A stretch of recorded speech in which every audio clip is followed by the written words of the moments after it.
В столице Коми сегодня состоялся митинг-концерт «За победу».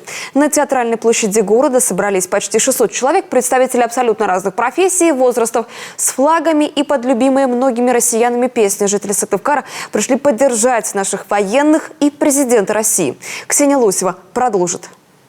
На театральной площади в Сыктывкаре, несмотря на будний день, сегодня многолюдно. Выразить свою поддержку нашему президенту и бойцам, которые сегодня находятся на Украине, сюда пришло несколько сотен человек. Политические деятели, представители самых разных партий, общественных объединений, студенты, активная молодежь и просто неравнодушные горожане.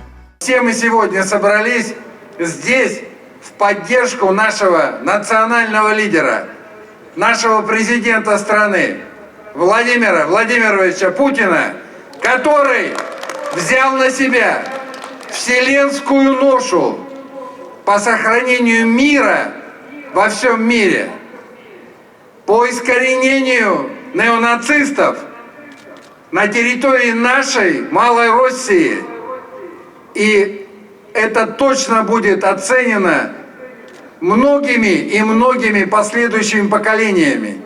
Среди собравшихся и ветеран боевых действий Андрей Канев. Он неоднократно выполнял служебно-боевые задания на территории Северо-Кавказского региона. Награжден государственными и ведомственными наградами. Отмечает, западные страны уже не раз пытались проверить нашу страну на прочность. И все же правда всегда была на нашей стороне.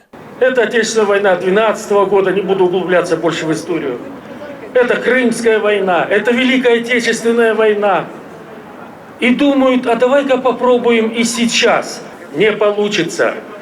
Наша сила в нашем единстве. Что мы сегодня доказываем нашим митингом, придя сюда, на эту площадь.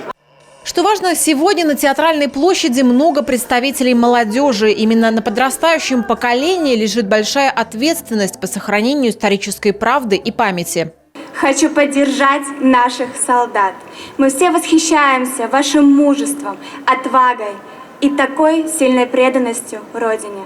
Оказывается, в 21 веке среди нас еще есть герои, которые, несмотря ни на что, рискуя собственной жизнью, готовы встать на защиту нас и наших близких людей.